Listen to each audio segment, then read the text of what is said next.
of grabbing that recording and sending out a reminder email and then posting it online in case you have to leave earlier or want to share the learning with someone else in your network.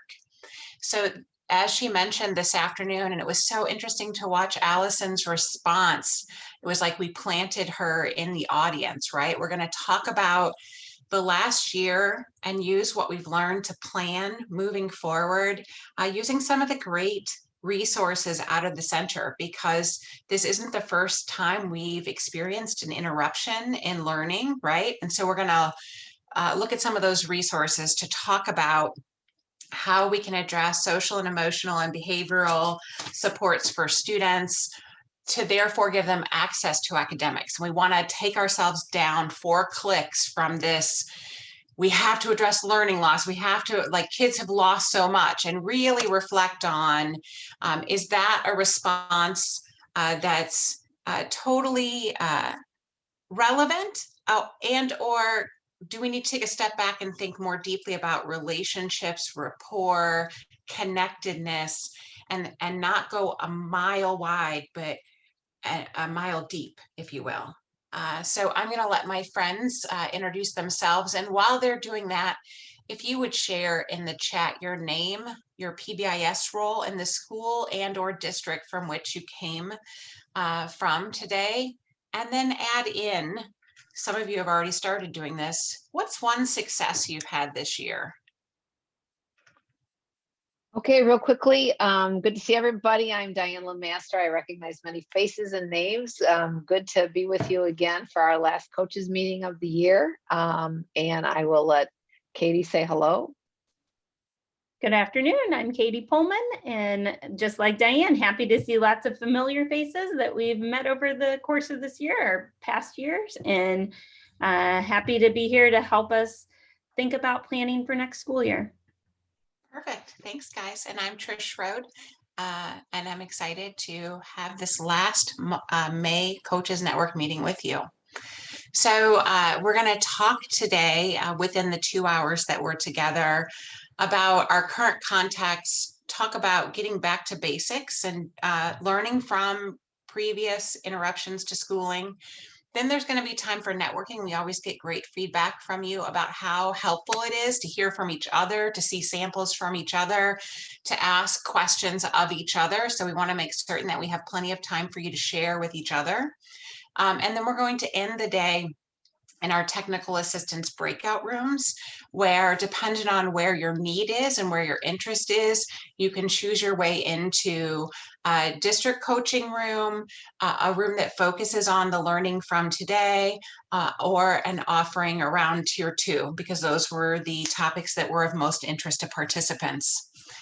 We hope today that you'll walk away thinking through that lens of growth mindset and thinking how that might impact your planning for next year. Like, we're not there yet, but how are we going to get to where we need to get? Identify and celebrate changes in practice. So yes, we absolutely just went through, almost 14 months that felt like 14 years, but we learned a lot, right, along the way, and some things we should keep, right? To think through that lens of the phases of recovery to prep us for this fall, and some of us for this summer that have some summer learning or summer opportunities, and then think through that lens of what data might assist us in prioritizing our planning for next year. So let's talk a little bit about kind of the fallacy, if you will, of all students are behind, right? We know that much of what we've learned this last 14 months, which is also predicated on learning that we've been doing historically, whether it be school interruptions based on, weather events or other catastrophic events. We know that post-interruption, we have to focus on the relationships between the adults in the building, relationship between the adults and students in the building, that we absolutely have to, especially after the last 14 months, prioritize mental health and wellness, not just for kids, but for adults, right? We have many adults who feel like they are barely holding on. And so how might we prioritize mental health and wellness for all? and really get to the what is our priorities for learning. And I absolutely know that many of your districts absolutely did this, took a look at your curriculum maps and really thought through what are our priority standards that we really feel like we have to focus on this year, and what can we leave behind. And then think through the lens of acceleration versus remediation. We don't want to skill and drill kids because that never catches kids up. Instead, how might we truncate? How might we accelerate students' learning using relationships and ongoing support, right? James Comer always, I always have this in the forefront of my brain when I think about kids and learning, that no significant learning occurs without significant relationships. And I mentioned that we've learned a lot from previous learning interruptions. And what we've learned as a most important priority for this work is to get back to basics, to get back to what we know works. And so I love Katie's question around, where were we this year as opposed to last year when we left the building, and we're not even 2 months into crisis teaching by this time last year, right? So we absolutely know that right when crisis is happening, although I want to acknowledge that often it felt like crisis was happening almost every day, especially in the beginning, the not knowing, if you will, and the ongoing not knowing. But our immediate response to crisis is just to ensure physical and emotional safety. And many of you, having not seen your children in person still, that whole idea of establishing that relationship and rapport is going to be incredibly important as we come back together. And then moving through these initial stages of recovery. So once we've guaranteed that we are physically and emotionally safe, how might we invest in high quality implementation of our tier 1 practices to provide that positive, predictable, and safe environment for kids and adults, including that focus on staff wellness so that they can build up their social bank account so that they can then give to others, that whole idea of taking care of self before you can take care of others. And then continuing to rework on tier 1. As we worked with schools this year, we wanted them to extend grace to themselves around where they were related to tier 1, knowing that this was an entirely new way of learning together, and then using data along the way to inform your decision making.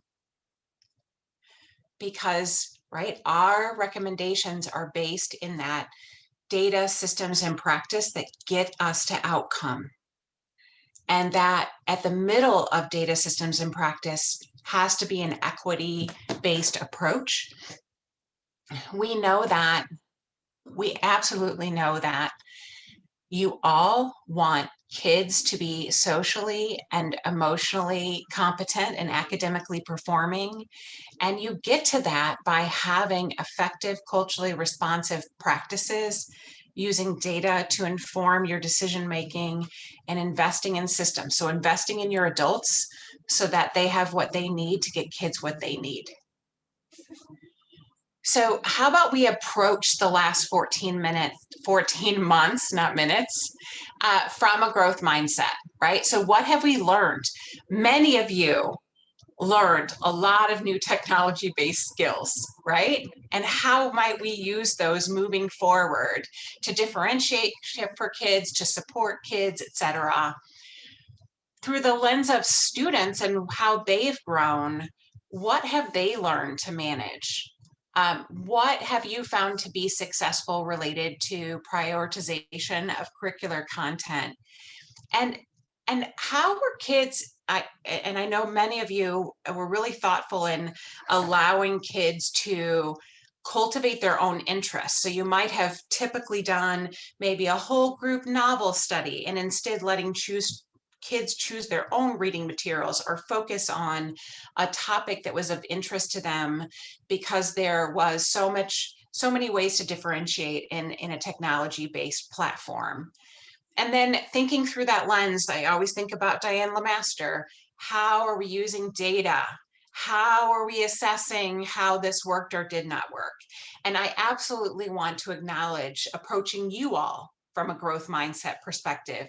You guys learned so much and implemented so many new practices. You didn't have office discipline referrals in the same way you did before, so you started looking at attendance or homework completion or engagement during Zoom. You got very innovative and creative, and I don't want you to leave that behind when we come back into the building.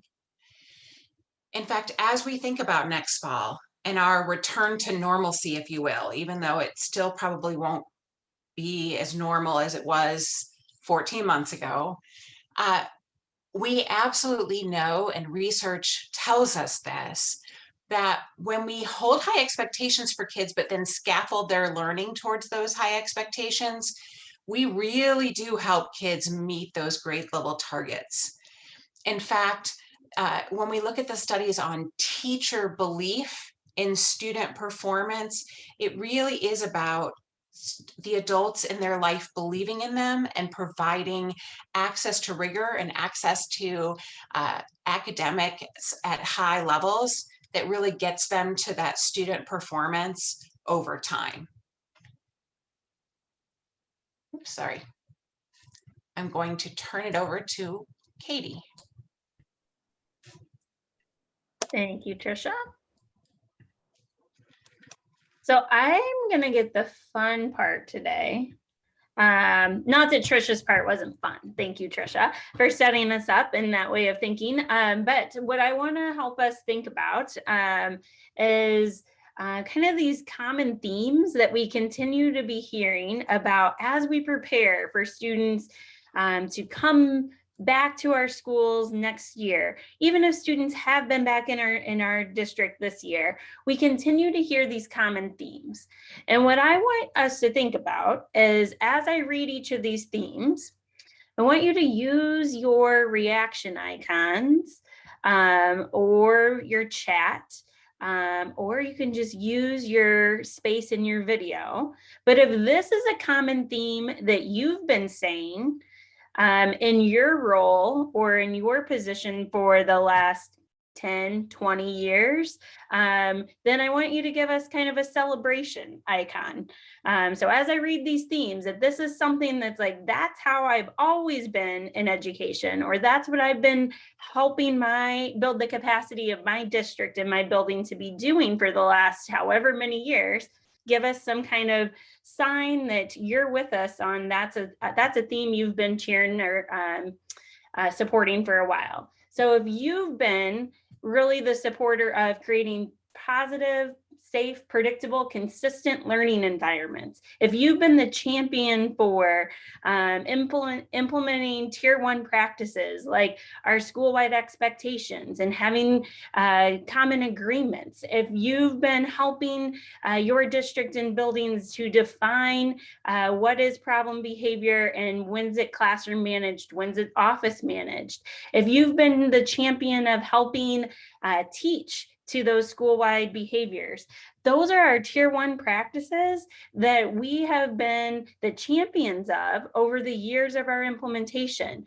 Those tier 1 practices, as Trisha said, helping us get back to basics, those are the practices that are going to help us provide safe, predictable, consistent learning environments. So as we continue to hear this return to school theme of we have to help make the school learning environment as safe and predictable and consistent as possible, it's not that we need to do something new. We need to keep doing what we've been doing, and we might need to continue to increase more of the routines or areas, redefine what that looks like, but we can still use our core features of our PBIS implementation to do that. So I saw some emoticons there that, yes, that's what I've been championing. What about this next one of strengthening relationships? If at your core and within your role, have you been the champion and the cheerleader for we have to build relationships with kids? It all starts with relationship.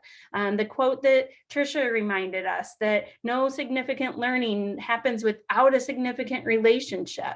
So yeah, this is not a new message for what we've been championing.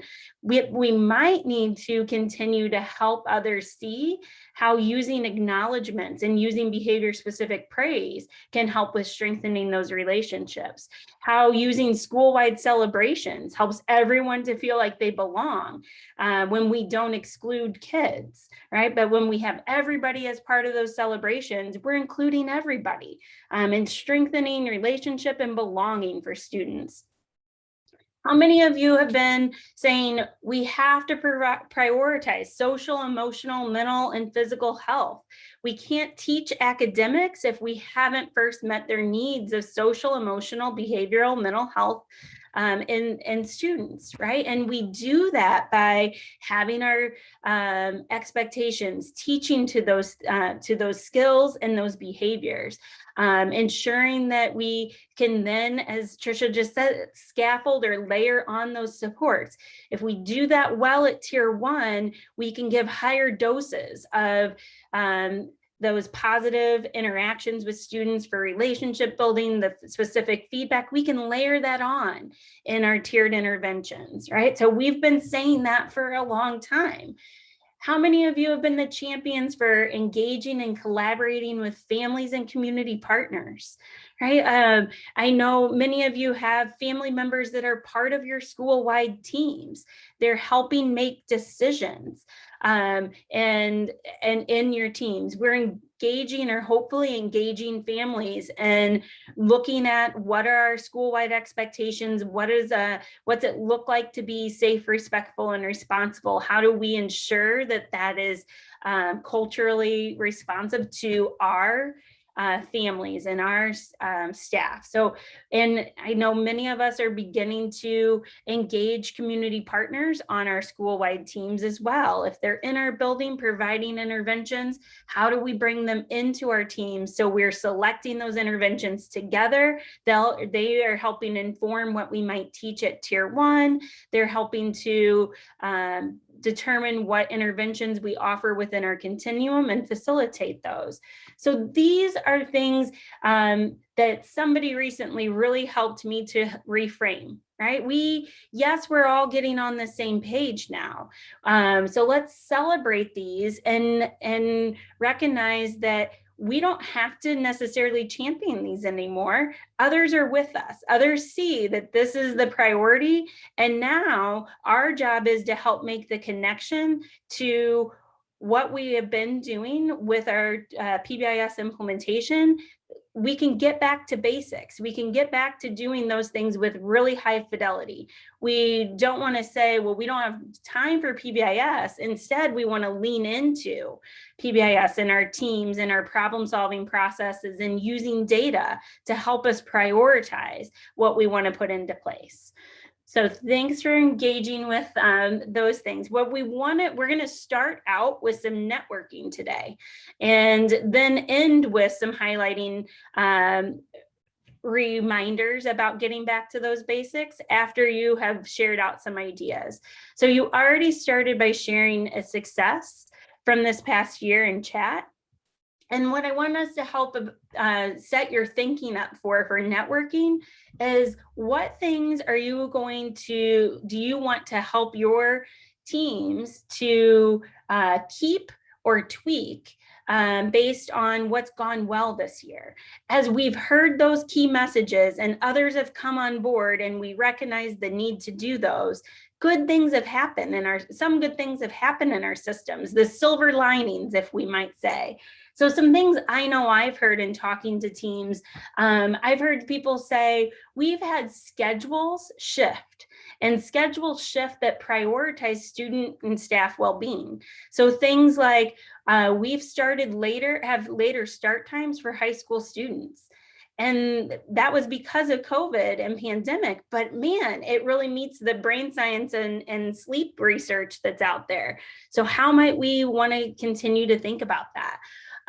Or we've set up our day where we have a lot more frequent breaks for students to get up and move around. Again, probably because we've been limited on movement, or we've been attached to virtual, but that's good for brain development, right? We all need breaks and we all need that movement. How can we keep some of those things in our schedule? I've heard a school say, we started having breakfast in our classrooms, and teachers were in there, and they used it as like family mealtime, and the chaos of the morning cafeteria was gone, and students were starting their day in a much more regulated and attached place because they were with their class and their teachers. If those are things that are working for kids, how do we find the data to say that, to help us prioritize keeping some of those things? We've heard that, a lot of cohort models unintentionally developed because students needed to be kept in pods or with smaller groups of students as they started moving around. However, there was benefits to strengthening relationships within that. So a big silver lining. I think another huge silver lining, how many of you have focused on your staff this school year and your staff wellness? How do we keep that around? What's it look like this year, and how can we keep some of those systems that have supported our staff around? I've heard a lot about, we've started adding supports to both engage families and help families meet some basic needs. So things like having mobile market Mondays, where districts were making sure that they were pushing out food and other basic needs to families in their community. And how do we continue to do some of those things that really help support families, but also help to engage them within our systems? So during networking, we're hoping that we can, this organizer might help you in reflecting. And before we go in the networking time, we want to give you a minute or two to silently reflect. So what things might you keep? And do you have data that might help to support this, that would help you advocate the need to change schedules or keep breakfast in the classroom? Do you have data that would help with that? What might you tweak? Maybe there's data that we need to add, or maybe we need to think about some systems that would help promote school-wide consistency. So maybe you've seen success in a classroom or two doing something, adding regulation breaks throughout their day. How could we help create more consistency throughout our school by doing those things? Are there some things that we need to stop based on this past school year or in general? But if there's no data to indicate outcomes, then we need to maybe think about strategically abandoning things that aren't working. If we're going to add new or we're going to change things, we don't want to do that without taking things away. And are there things that we might want to start doing that there's data to indicate a need? So before we do some networking, I'm going to silently sit for a minute and let you start to think about what you might want to share in networking groups.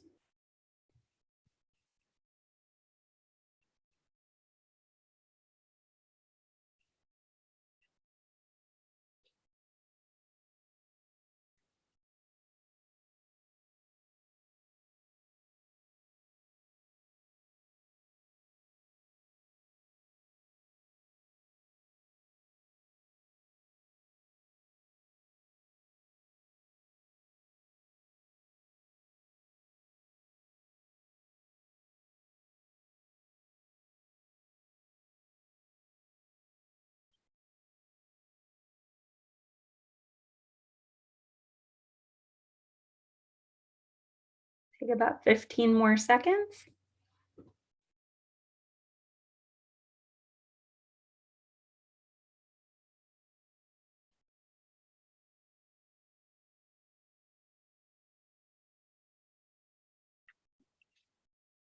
All right, so we're going to do 2 rounds of networking, because the feedback always says we love talking with others and hearing ideas. So for the 2 rounds, we're going to open up breakout rooms, and you will be randomly assigned. So when you get in to your breakout room, do a quick round of introductions, and then share your reflections with others. We do have a Google slide deck set up for documenting your responses and your sharing in your group. So as you are going in to your breakout, note what your breakout room name was. It'll pop up and have you join. It will say things like the superhumans or the, I don't know, positive thinkers or things like that. So note your room and then open up the Google slide deck to share and document your reflections. And that will allow us to have that for others to look at as well. So questions around breakout rooms before we open those up? Okay, I'm gonna put in the Google Slides. So those should be there if you want to grab them, the Google slide deck. I hope that's what I just put in chat. We'll find out when you guys open them. I think so. All righty. We'll give you about 10 minutes. Sorry, Diane. Okay, most of you are like 4 to 3 to a group, I believe. It was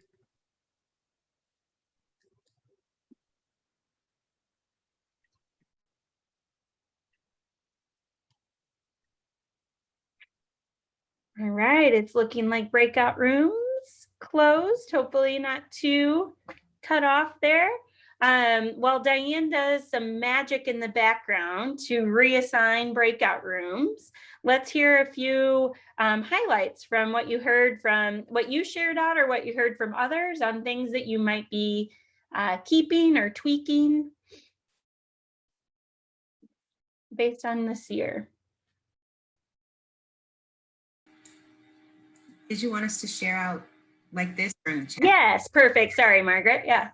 Okay. I would just say our different buildings in our district in Freeport did a wonderful job of family engagement activities, virtual painting nights, virtual family bingo, virtual literacy, and then have a family make pizza, you know, from Papa Murphy's. They ordered them. And so I think one was a bingo night, and then the prize, this was around Thanksgiving, was a turkey and then the trimmings, you know, so they were very creative with the different activities they did to, and then they've been consistent as well. So I think keeping that is great. Awesome. Thanks, Margaret. Could I ask, do you have some data on that, on numbers of families that were engaged and what that might have helped with improving in your district or building? I don't have all of that data at my fingertips, but I do know in a building of maybe like 230 to 50, you know, we may have 80 families involved. And you know, what that does is it continues to, you know, build those connections to the building, and then for them to know that they have teachers are there for them, that, you know, they can kind of hang out and just have fun, and school is fun. So, and that's what we want to, you know, foster. So I don't have the official data, but those are some of the things I do know. Perfect, but there's some data, so that's awesome. Thanks for sharing that out. How about another one? I was in the growth mindset one, and with Miss Terry from Freeport Schools, and we were talking about one of the things that really we started our planning last summer, and one of the things that we did was we brought into school the power of yet, and helping the children to realize how important it is to be able to say, I don't understand it yet, or I don't have this yet. And we came up with a system where it was flat to 4, I don't get it at all, I kind of get it, I need some help, I get it, hey, I could teach it better than you could. You know, so just having that, that getting into their minds the importance of what it is to understand something, to take it and to go with it.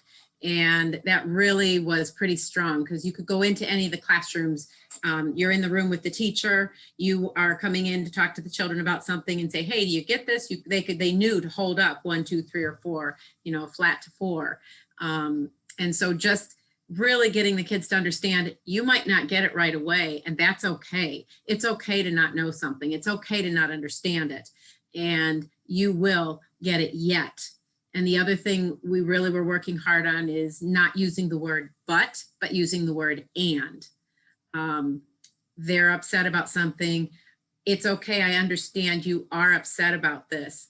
And here is something that we can do, or here is something that you could do, and really trying to get the but out of it and get the yet into it. So that was really something we worked hard on this year, was the growth mindset part of it.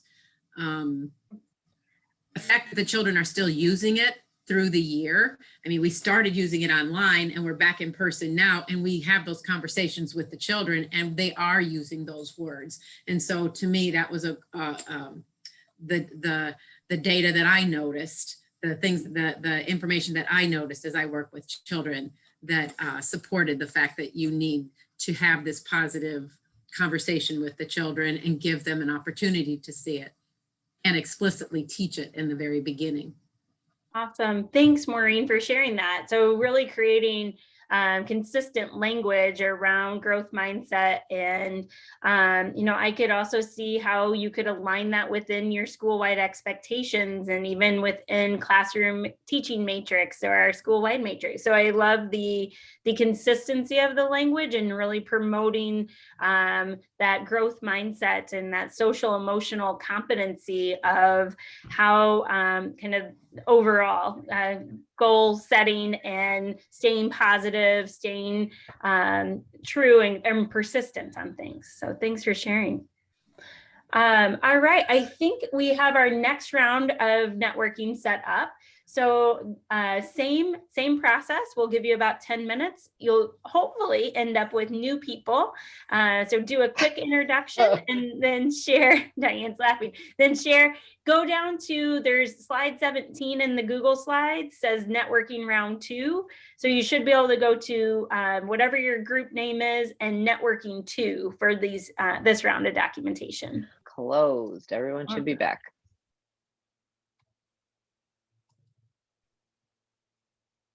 Welcome back. Everyone's popping back in. All right, as we come back in, we would love to see everybody share one of your top priority in chat of what you would keep, tweak, stop, or start. So maybe even label it with one of those words. And then what is one thing that you are hoping you can support your district or building teams to keep, tweak, stop, or start? And what might be an action step that you're going to take to move that forward? You can share those in chat.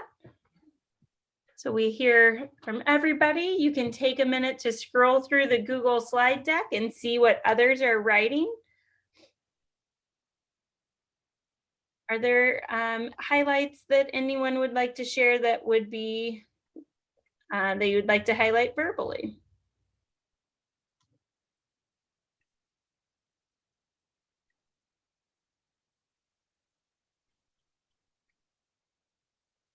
Not now that I made everybody start typing, right? Can't talk and type.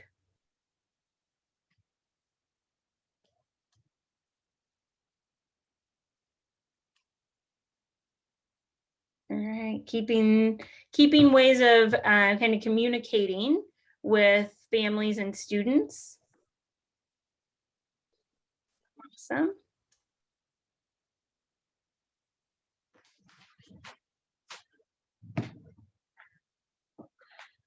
I'm going to keep going while you guys are sharing those in chat, and maybe we can revisit those. I'll start giving a few thoughts while you guys keep sharing those in chat, and I'll come back to those. That might be a more efficient use of our time.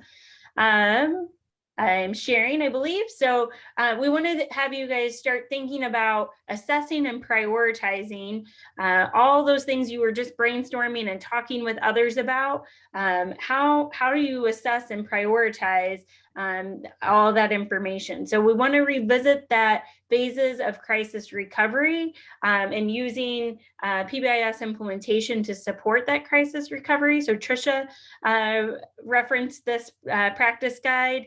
I believe one of my colleagues will put the link into the chat as well, but it's also linked with the materials from today. But where might you be? Where might your building or district be within these phases? And pandemic and all the other social adversity and trauma that's happening in our country currently is kind of making this not a very linear approach. Where we might not be in a specific place. But I think the idea and the essence of thinking about using our PBIS implementation as we return to events that might be causing things to kind of be an appeal during this time. So we might be in a place where we be in different places with that. So I think it's a good brief to kind of look at and think about getting again back to those basics. The other reminder that we want to help us with is remember that PBIS is a framework, and it's a framework to help guide our decision making. And part of that, as Tricia mentioned, was using our data to help us select practices that are meeting our needs for our students and our staff. So we really want to help remind you to resist the temptation to add new practices without first thinking about what are we already doing and how are those things working for us. So without repurposing, don't add new until we've thought about what is it that we have in place and how are those things working? How could we repurpose? So a couple of steps to help us to do that is assessing current status. These slides are directly from our groups training. So we didn't really modify or tweak them, but the steps still apply. So if we're thinking about adding more in, how do we think about what do we currently have in place? And so that the step one of kind of resource mapping, what is it that we already are doing? And then think about what are the needs. So what that could look like is looking at a school intervention map. And what I want to point out is this looks like a complicated process. You may or may not want to go this full route of mapping it all in this way. However, though all of those pieces in the top blue boxes are our core features of PBIS or MTSS. Right, so everything that we put in place, every intervention that we have in place at tier 1 and tier 2, we should have what's the indicated need? What data is telling us that this practice is needed within our building? Who's going to help us facilitate that? What are we going to monitor to say that there's an impact at the end? So anytime we're going to put something in place, what's the data point that tells us we need to invest or prioritize our time there? And then how are we going to know that by extending our SEL teaching time, it's going to, what data points are we looking for that to move? Or by adding a new group at tier 2, what data points are we hoping for that to move? So we always want to come back to our data to help us think about that. And then what are the needs? So if we map things out and we find out that there's a group of students or there's more than 15% of students who have a certain need in an area, then that helps us to say there's a need at tier 1 or there's a need at tier 2. So what data is going to help us to say where there's still needs at? When we map things out and we look at all the supports that we have in place, where are our gaps in how we're meeting student needs? Do we still have a lot of students seeing the school nurse? Is it more than 15 or 20%? If so, we probably need to be doing something at tier 1 to respond to that. If it's between 10 and 5 and 10%, then we most likely are going to respond at tier 2, right? So how can we kind of expand the data sources that we're looking at and to help us prioritize or help to say that some of these things that you've just shared with us in chat are going to be a priority for you? What our goal is, as I mentioned, those features across the top are helping to highlight our multi-tiered systems of support and core features of how we implement. And we want to help us shift from and help others in our districts and buildings shift from kind of our general first reaction responses. How many of you have heard we need to just hire more social emotional behavioral experts like clinicians? Yeah, we might, right? There's probably a need for that. And we need to do that within a multi-tiered system logic. So how will they participate on teams that are helping to identify need and select interventions that we can enhance at tier 1? How will they participate on teams so we use that expertise, the social emotional behavioral expertise, to help identify which interventions we offer within a continuum? How do we adapt the social emotional behavioral clinicians in our building so that they're building the capacity of all of our staff to support students in the classroom? So we don't just want to say we need more clinician support, but we want to, how do we do that within a tiered logic framework that's focused on prevention? I've heard a lot, we're going to buy a new social emotional curriculum.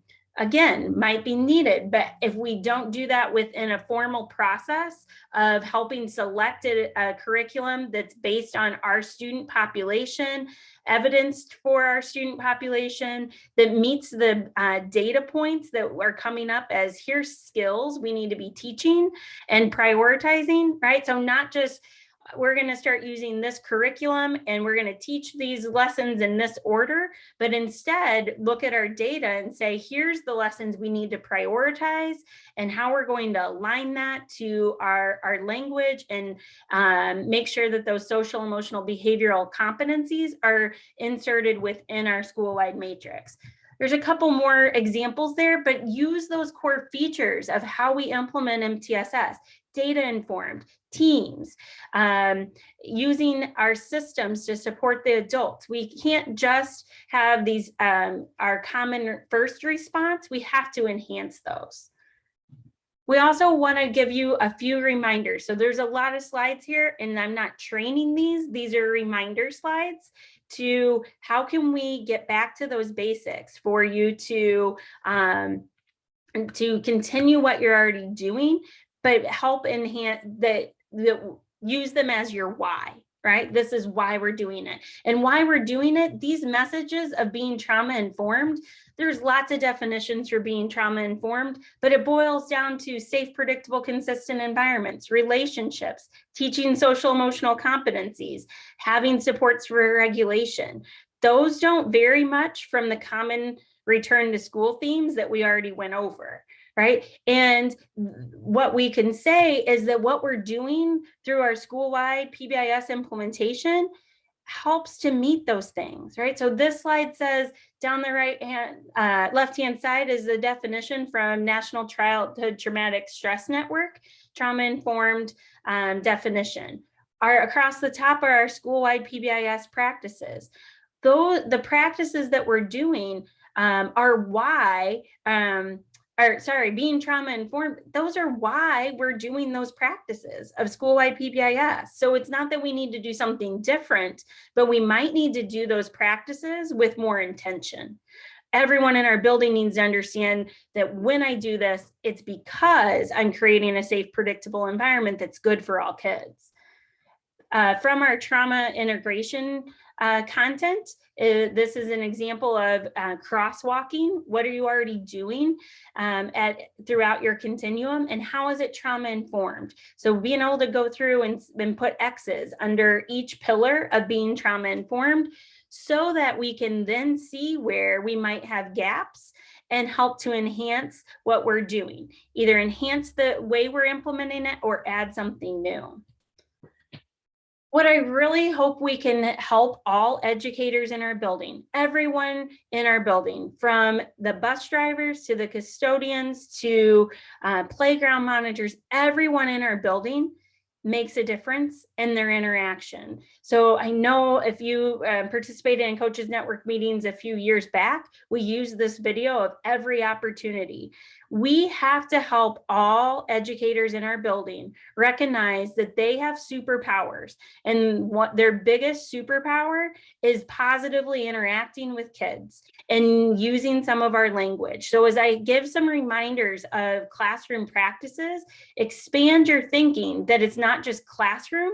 How do we use these practices throughout our building? That's our school-wide PBIS practices, and everybody in your building makes a difference. And so I could encourage you to look at, maybe you want that reminder to use that video with your staff. So these are classroom practices snapshots. Notice we changed the names here to, these are your educator superpowers. You don't need to go do something new, something shiny and new that you found on Pinterest or Teachers Pay Teachers. What we need to do is use evidence-based practices and ensure we're doing them with fidelity. So these practices are our superpowers, and we can get everybody in our building to use these basic school or classroom practices. So physical environment.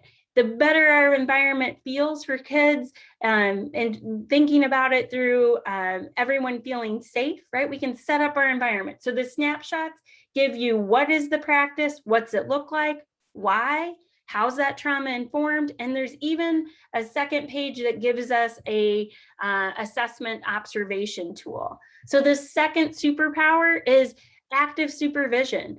Always move, scan, interact, always being present, always having eyes on kids, moving around so we interact with all kids and don't get stuck in a corner with a few kids, right? So superpower number 3, defining our classroom rules and agreements and aligning them to our school-wide expectations. So our sample classroom matrix, how do we help create common, consistent language for all kids across our building? And this example of, I continue to hear a lot of us expanding our language and consistency and how we're helping support students to identify feelings and identify when they're upset. How can we use some of our existing structures and continue to expand those things? So could we have a when I feel upset routine that's school-wide or on our classroom matrix that's going to help promote consistency? I see that very Maureen's example of the power of yet language, right? Very similar to creating that consistency. This superpower might be one of our most important superpowers, but encouraging appropriate behavior and remembering that it's a continuum of response. So, or a continuum of doing that. How are we always teaching? How are we prompting? How are we using behavior-specific praise to interact with all kids? So a few reminders here that any interaction that we have with a student should be instructional, and behavior-specific praise helps us to be instructional. We're giving very specific feedback on what you're doing and that I want to see that behavior again. I'm connecting it to our school-wide expectation language.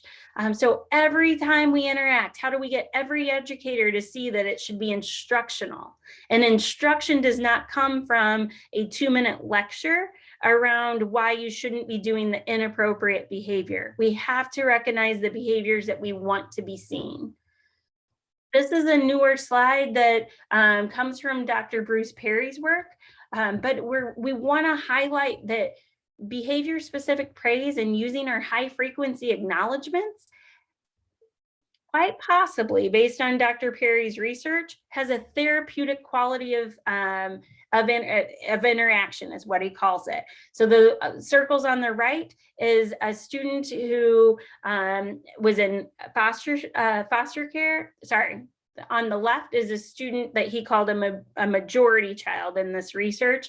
And the student on the right was a student who was in foster care. The arrows are the number of interactions that student had, positive interactions that those students had throughout their day.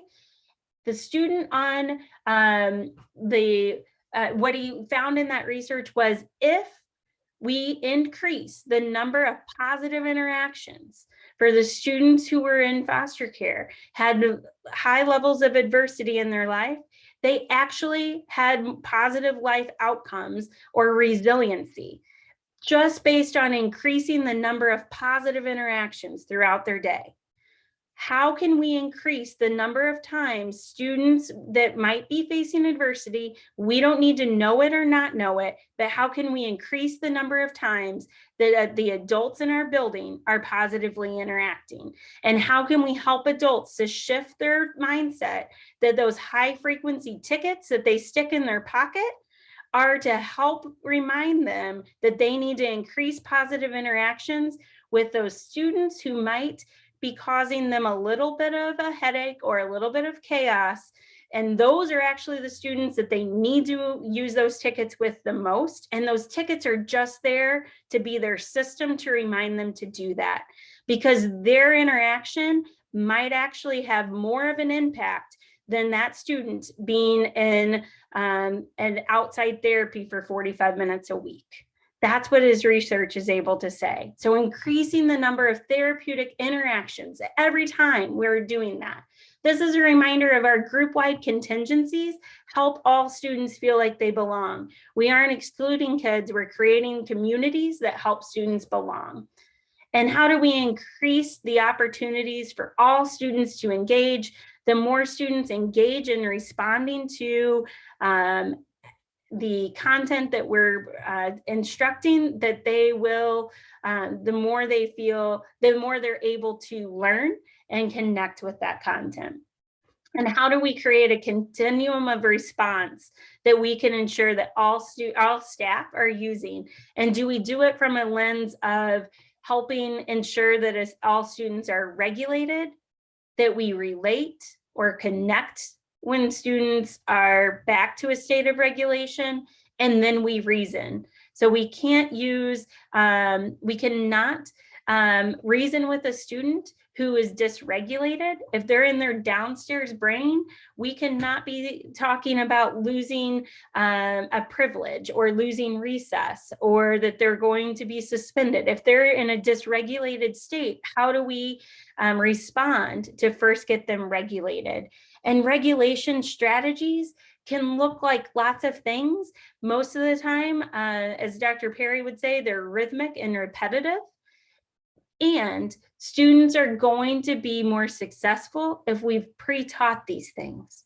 We can't have Jacqueline try to use a regulation strategy when she's dysregulated if we've never taught Jacqueline that regulation strategy and we haven't practiced it when Jacqueline was not, it was in a regulated state.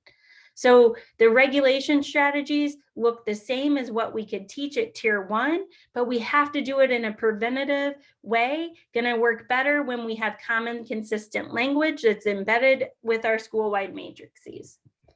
So those are some very quick reminders.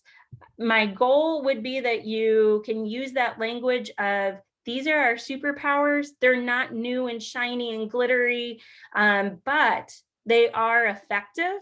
And hopefully that feels better to help our staff go back and think about, what am I already doing well with those? And then where can I tweak or add based on those things? And it's not that we need to do everything new or different. All right, I'm going to share a few updates for next school year, and then we'll get into our TA breakouts. Next year, we will be continuing with coaches network meetings. What's going to be the same? They'll still be virtual. We're still going to hold them on the second Monday of the month from 2 to 4. Come and hear about updates, tools, deepen your knowledge of implementation, continue to network with other implementers like you've been doing this year.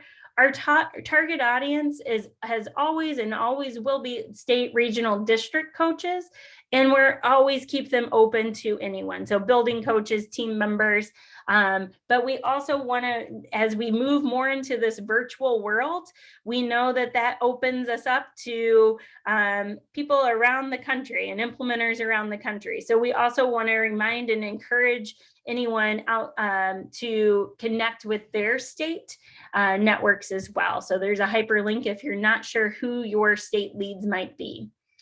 What's going to be tweaked? Next year, we're going to have 3 different strands. We'll have a tier 1 strand, and you'll see that you see the dates there, the tier 2 strand, and then we're going to have an innovation strand, which will connect back to the school climate webinars that are put on by the National Center for Schools and Districts and States that have school climate transformation grants. So actually that's a hyperlink. If you want to look at any of the topics that happen there this school year, those are all posted in recorded format as well. For training, the biggest change, here's a look at a draft of kind of our new training model. And what I'm going to highlight here is going to be the last part in blue, which is district or school capacity building plans. But what I want to also say is our real focus, we really want to support districts and states to be building their capacity. So while we're going to highlight what the new training, school capacity training models will be, also know that our real focus we would love to intersect and work with your district teams to really build their capacity for supporting your buildings implementation.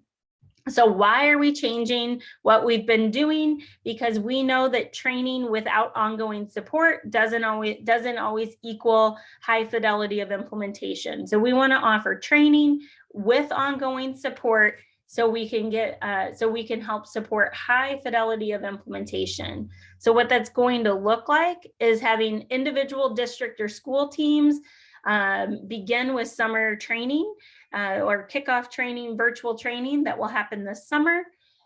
Then throughout the school year, those teams that participated in summer training will have connection to communities of practice based on their training content that will be ongoing about once a month-ish.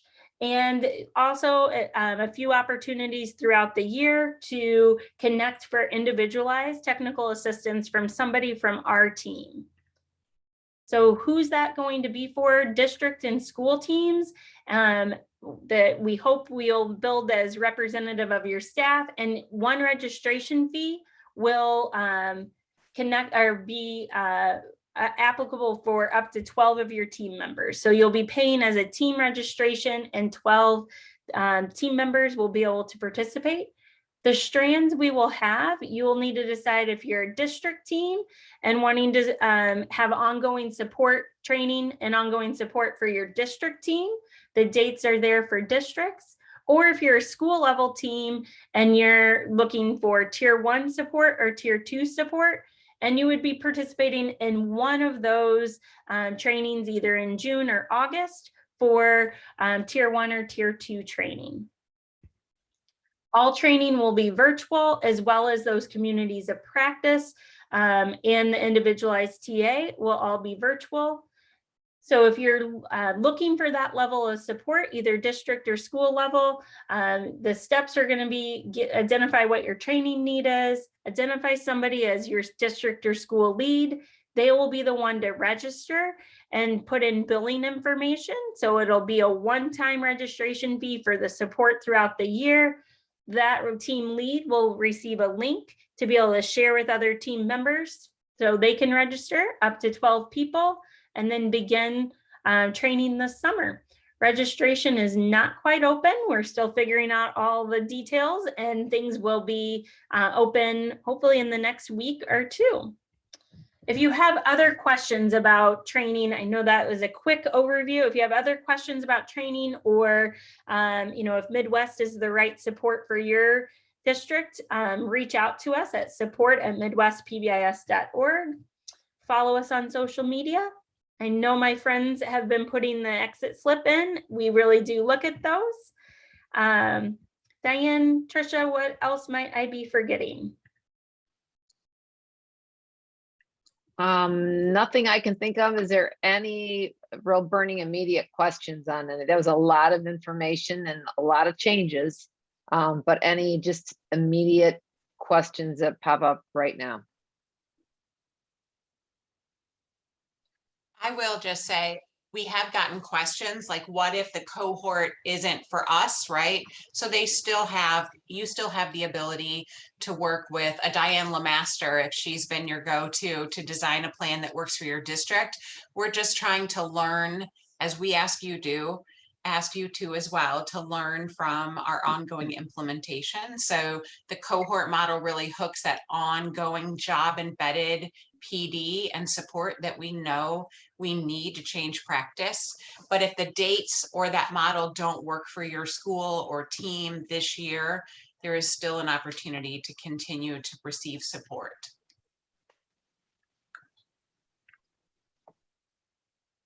All right. So with that, we will begin. We can move into our breakout rooms for ongoing networking and with other teams. So the 3 options for today are district coaching, tier 2, or planning for next school year. And I think we will, Diane, do you have those set up and for them to select their own room, or?